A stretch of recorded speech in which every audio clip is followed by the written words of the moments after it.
Alright, here we start our list of alkyne reactions, starting with something that we've seen already, reaction 9A, which is the double E2, or the double elimination, 2 meaning bimolecular, because we are using a strong base on a dihalide. And then we'll have a second reaction, something new, alkylation, although it does use concepts that we've learned before, which is deprotonation, and then having a nucleophile attack an alkyl halide to do a substitution. And all of this will be a little more clear as we go through each of these two reactions. So here we have, again, like I said, we're going to start our list of reactions formally here. And first reaction is going to be a review. Reaction 9A, and I called this double elimination probably in the previous video. Here I'll call it double E2 because the type of elimination we're doing is E2, not E1. And we start out with a alkyl halide. Oh, that's going to be annoying. Just give me 1 second. Okay.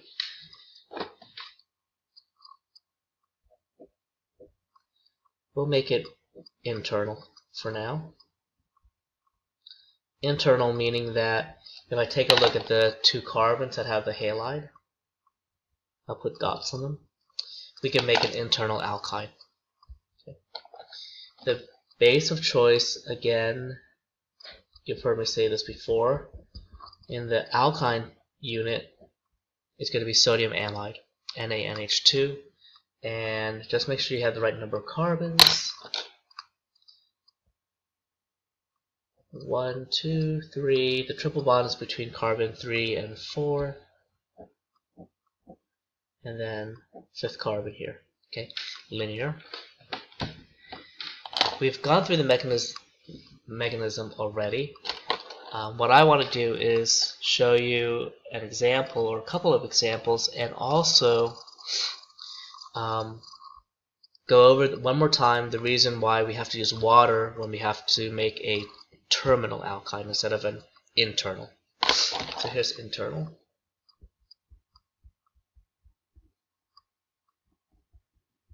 Okay. Let's say your dihalide looks like this now.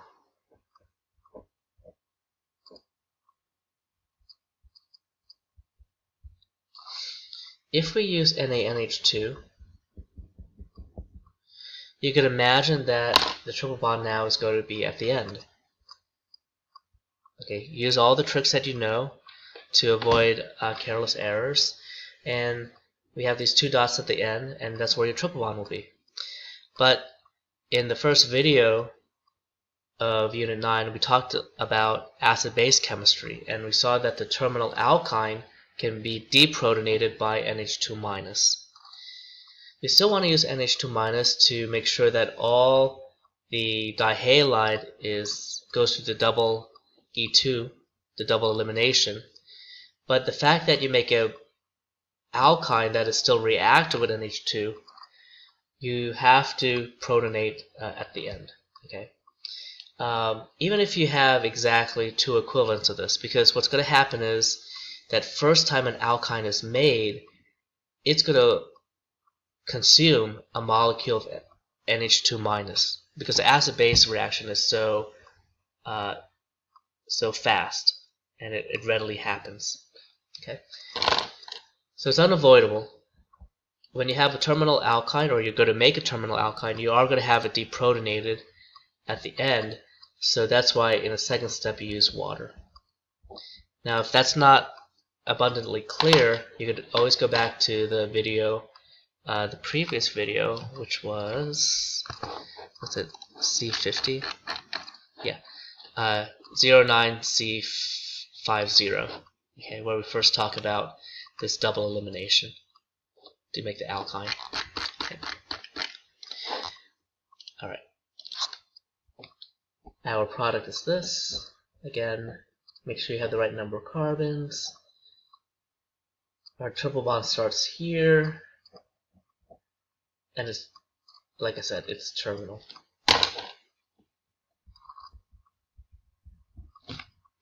Okay. Now, a little more sophisticated problem is if you're given a dihalide. Let's put one internal. These could be dibromides or dichlorides, it doesn't really matter. And I have this. We cannot make an alkyne, and the reason I know this fairly fast is that if you put dots on the two carbons that have the halides, you notice that we can't make a triple bond in this direction or a triple bond anywhere, because to remove this bromine to put the pi bond here, I would have to have a hydrogen at the beta position. But see, I don't have a hydrogen at the beta position. And you could try.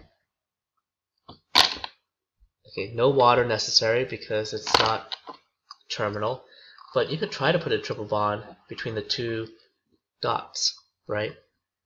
1, 2, 3. We have a dot, and then we have a methyl group. But we still have to have this methyl group on this carbon here. So you know that this makes no sense. Like, I don't know how to make that. So this is no good. So we can't get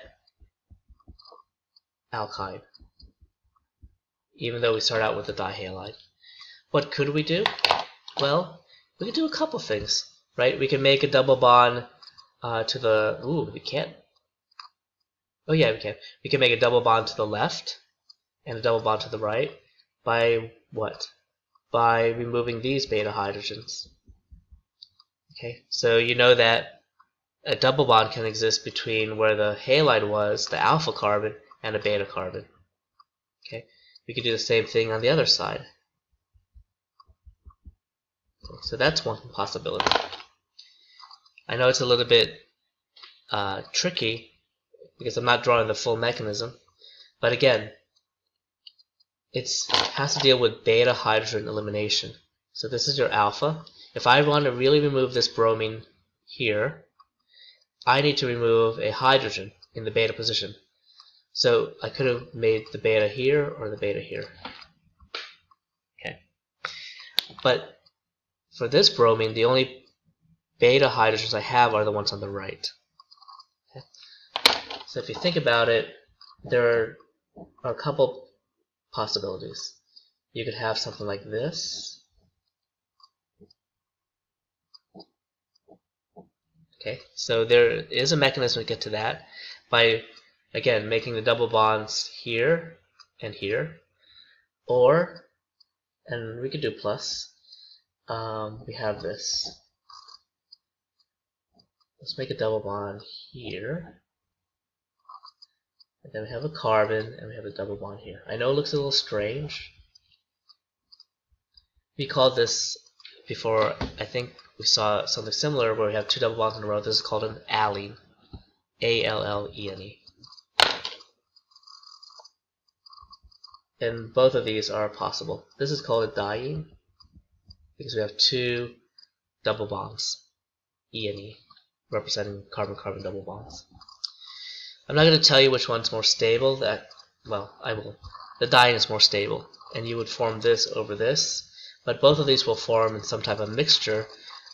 The fact is, though, you cannot form an alkyne because we don't have a beta hydrogen here to force the double bond to go in between these two carbons. Okay, so you just have to go through this 2 or 3 times by analyzing your starting halide. Okay. Last thing, in terms of synthesis, what do we have? What if we had to make this? Okay. Maybe we weren't given a dihalide, but maybe this is our target, our terminal alkyne. Well, you can make the dihalide from an alkene, and you're going to build up skills to work backwards. Okay, so here's your dot. Do you remember how to do this reaction? Right? With Br2 and a chlorinated solvent. just double check your carbons. 1, 2, 3, 4, 5, 6. 1, 2, 3, 4, 5, 6. And you know this reaction. It's just that it's hard to see when you're first starting to learn about synthesis. Okay? It is hard to see. And then the other thing is, well, how do I make this? You can make that several different ways. You can make it from an alkyl halide. And the alkyl halide that I would use is this. Right? That way we definitely get the double bond between this alpha and beta, which is going to be terminal. So this is an alkyl halide we can start with. Alright? Already we see a synthesis. If I'm giving this alkyl halide, eventually you'll be able to know how to get to this alkyne by going through what? By going through the alkene, the dihalide, and then the alkyne. Okay. There'll be more practice later. Honestly, the purpose for this video is to start our list, and we start out with 9A. Let me show you 9B. Okay, a new reaction, but using concepts that we are very familiar with. Because to do an alkylation of an alkyne, we're going to have to do a acid-base reaction first. This is reaction 9B, and simply it's called alkylation. Okay. If I have a terminal alkyne, let's say I have this, and we do have to start with a terminal alkyne. Like that. Okay. The process of alkylation by adding an alkyl group, methyl, ethyl, propyl, butyl, whatever, to this alkyne, we have to first deprotonate this alkyne. This is going to be a 1-2 reaction sequence, and we're going to deprotonate with our favorite base in Unit 9, NaNH2. Okay. Next, this is going to seem strange at first. Our second reaction is going to be an alkyl halide, and I'll use 1-bromopropane. Okay. If you think about it, what's going to happen is we have a 1, 2, 3, 4, 5, 6, a 6-carbon piece, C6, plus a 3-carbon piece, C3. We should have 9 carbons at the end. Let me draw you the product, and we're going to go through the mechanism right away. I like to put a dot on the molecule that I am attacking if we're going to do a substitution. And we are doing a substitution. It's just that right now you don't see the anion that I'm using to replace the Br.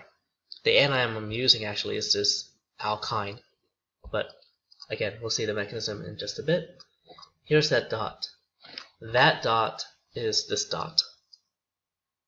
Okay, so you added to this N carbon the dot and the 2 carbons that come along with it. 1, 2, 3, 4, 5, 6, 7, 8, 9. Okay, and obviously the connections or your connectivity makes a difference. You got to make the right connections. Okay. Let me show you the mechanism.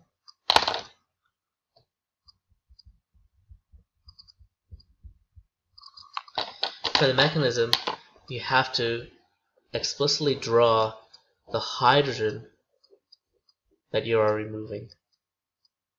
And I typically draw it like this. Okay, I draw the letter C, the bond, and the H.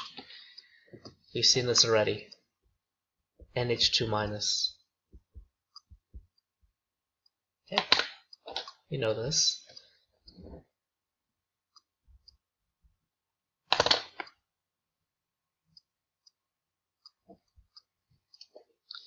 Deprotonation.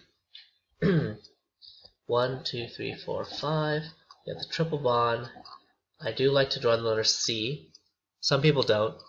Some people just go ahead and draw the lone pair next to the triple bond. The lone pair for a mechanism actually is necessary, and what's definitely necessary even without a mechanism is you show that this is an anion. We learned previously that anions are good nucleophiles. What else did we learn previously? That when you do a substitution and you have a primary alkyl halide, the substitution is going to go most likely via SN2. The nucleophile kicks out the leaving group. And this is why I like to put the dot. The dot represents the carbon that I'm attacking usually. And we kick this out. So a lot of people can get to this point in the stress of an exam, though. They miscount the carbons, or they make the wrong connections. So here, so that N carbon could be connected to the dot, and then that dot has 2 more carbons. 1, 2, 3, 4, 5, 6, 7, 8, 9. Okay. Because I insist my students draw every product at each preceding step, I didn't follow my rules, but I'm going to make that correction. We made ammonia, and that just hangs out on the side. We're done with this. It doesn't do anything else. And then when we did the substitution, we kicked out a bromide. So this is an SN2. Does that look familiar? The attack and the leaving group leaves at the same time. One rate determined step is this one here. But this is the case where we have to have 2 reactions in sequential order, deprotonation followed by substitution. Okay. So we make this molecule. Okay, now this gets a little bit tricky. There's one rule that you have to follow this. When you do an alkylation of a terminal alkyne,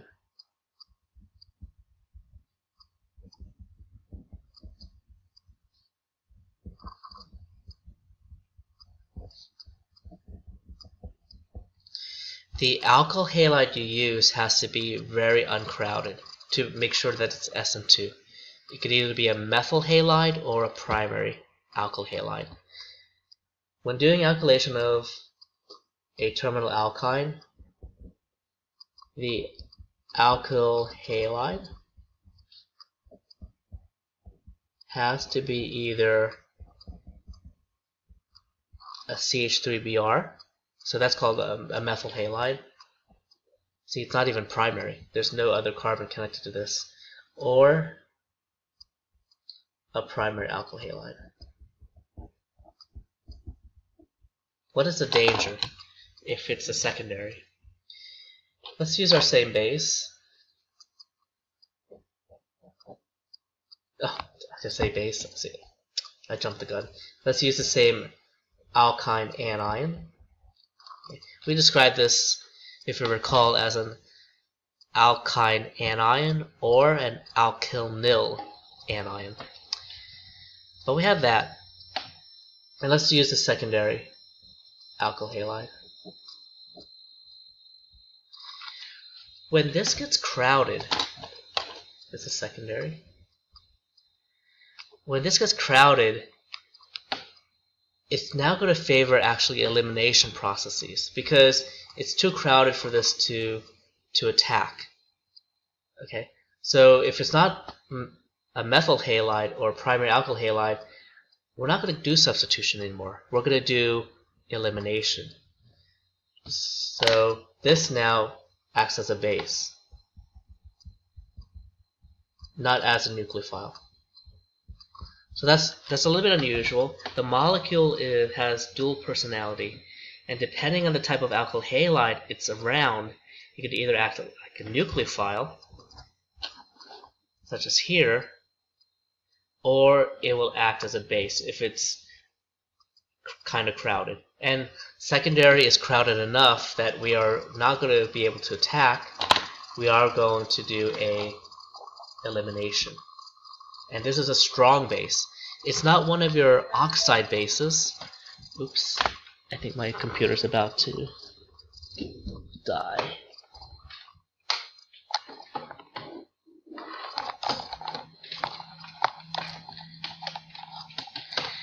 That alkyne anion is not like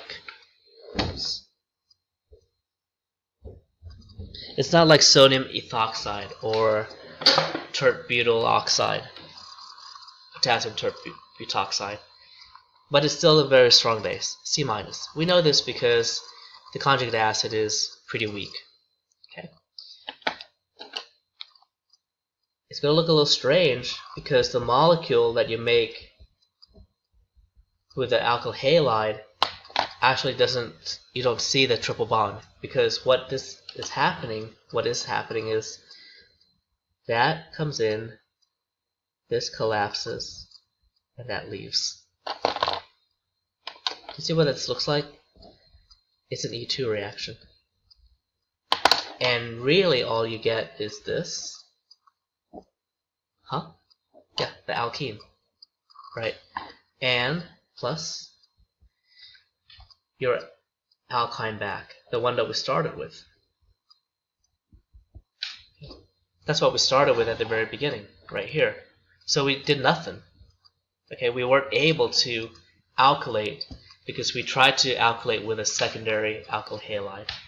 So again, you're doing an elimination now when you are secondary. Okay, and we get no alkylation. No alkylation. Okay.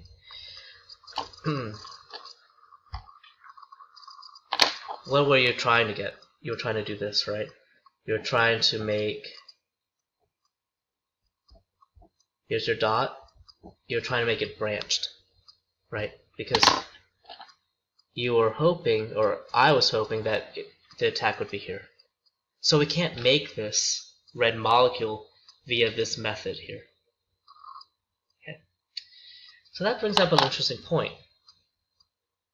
Okay, if we have limitations on the type of alkyl halide we use, how do we make this?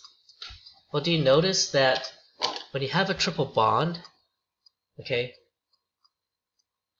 we don't know actually, by just looking at the final product, which bond was made. Do you remember which bond was made here? Because I have this dot here, you probably can assume that, oh, that's the carbon that was attacked. So this was the bond that was made right here. Bond made. But do you realize that if I didn't tell you that, and I asked a class of 100 students, 50% of them, 50 students approximately, might have said, we made this bond on the left, not the bond on the right. And there's no difference, right? They're both single bonds to the triple bond. So how do you make this? Instead of trying to make which bond, it's trying to make, instead this bond on the right, couldn't we have tried to make this bond on the left? Now, obviously we won't be using the same starting material. Okay, it's a new problem. The new problem is how to make this molecule. Okay. So we'll take some practice.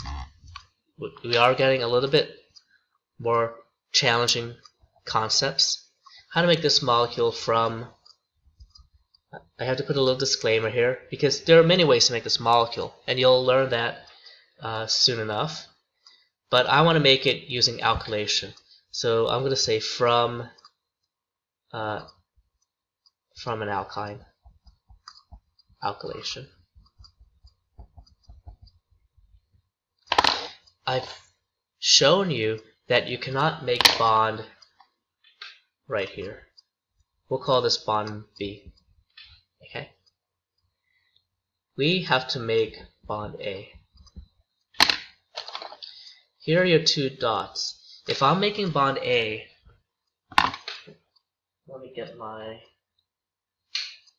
note card. If you're making bond A, your alkyne that you should start with should look like this. and the alkyl halide you attack should look like that with a bromine on the dot. Can you visualize? If I put a bromine on the dot, that alkyl halide is primary. But if I consider the other way, the way that we tried up here, the alkyne now would look like this, right? The one that we started with. What about the alkyl halide? Well, that alkyne is attacking this alkyl halide, and the dot is right there, right here in the middle. So if you put a Br on that dot, do you see that it's secondary? It's actually this molecule here. And I've told you that if it's secondary or tertiary, you're not going to get any alkylation. You're just going to get elimination. So we have to play the disconnect game.